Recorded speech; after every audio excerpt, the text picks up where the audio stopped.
আমার মায়ের কাছে পৌঁছে দেবে, কেননা আমি তো জানি না আপনি নিয়ে এসেছেন আমাকে কুরবানি দেওয়ার জন্য, তো আপনি আমাকে বলেন না, তাহলে আমার মায়ের কাছ থেকে আমি বিদায় নিয়ে আসতাম। এই যুবকেরা, তরুণেরা, ইসরাতে নবী ইব্রাহিম আলাইহিস সালাম, নবী ইসমাঈল আলাইহিস সালামের এমন করে জবাই করার জন্য,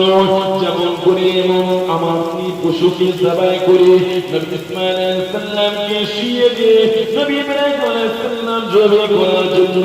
ছুরিটা যখনই বার করলেন, আল্লাহ পাকের নবী ইসমাঈল আলাইহিস সালাম বলতে লাগলেন, আব্বা জান, আমার হাতে রশিটাকে বেঁধে দাও, আমার পায়েতে রশিটাকে বেঁধে দাও, কেননা আব্বা জান, যখন আপনি আমার গলাতে ছুরিটা চালাবেন, আমি এমন করে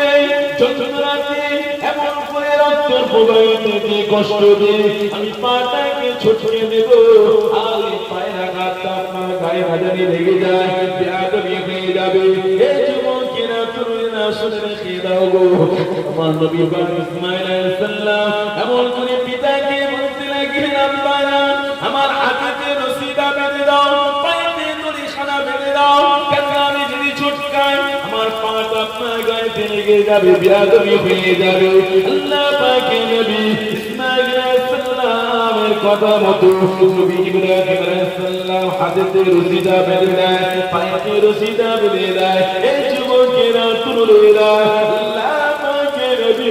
ইসমাঈল আলাইহিস সালাম বলতে লাগলেন, আব্বা জান, আমাকে এমন করে জবাই করলে আপনার এমন করে কষ্ট হতে পারে, কেন আমার মুখটা দেখে আপনার মায়া হয়ে আসতে পারে, আর আমার মায়ায় পড়ে আপনি ছুরিটা ঠিকভাবে চালাতে পারবেন না, আল্লাহ পাকের থেকে আপনি বিমুখ হয়ে যাবেন, আমাকে উপর করে ফেলে দেন, আর মুখটা দেখা পাবে না, সবে করে দেবেন। এই যুবকেরা, তরুণেরা, নবী ইব্রাহিম আলাইহিস সালাম ছুরি চালায় কিন্তু জবে হয় না। এই যুবকেরা, তরুণেরা, আল্লাহ পাকের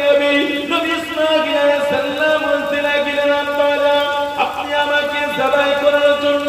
আপনার মায়া হয়, আপনার মমতা হয়ে যায়, আমার আব্বা জান, তাই কারো একটা বুদ্ধি চোখে বেঁধে দাও, আর আমাকে দেখা পাবে না, আমার প্রতি আর মায়া জন্মাবে না। এই যুবকেরা, তরুণেরা, নবী ইব্রাহিম আলাইহিস সালাম চোখে পট্টিটা বেঁধে দিয়ে আবার দ্বিতীয়বার জবাই করার জন্য যায়, কিন্তু ছুরিটা চলে না, দূরে ছুঁড়ে দিয়ে যায়, পাথর কেটে যায়, কিন্তু নবী ইসমাঈল আলাইহিস সালামের গলাতে ছুরিটা চলে না। এই যুবকেরা, তরুণেরা, কথাটা আপনাদেরকে আমি শোনাই না গো, আমি আপনি তো পশু কুরবানি করি, আমি আপনি তো গরু জবাই করি, আমরা হালাল পশুকে জবাই করি আল্লাহর জন্য গো। এই যুবকেরা, তরুণেরা, আমার আল্লাহ পাক তো জানিয়ে দিয়েছে,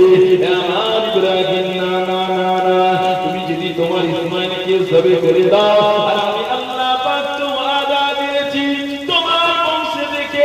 আমি আমার হাবিবকে পাঠাবো,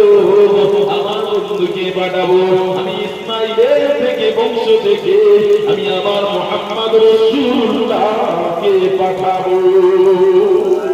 জোরে বলবেন না সুবহানাল্লাহ।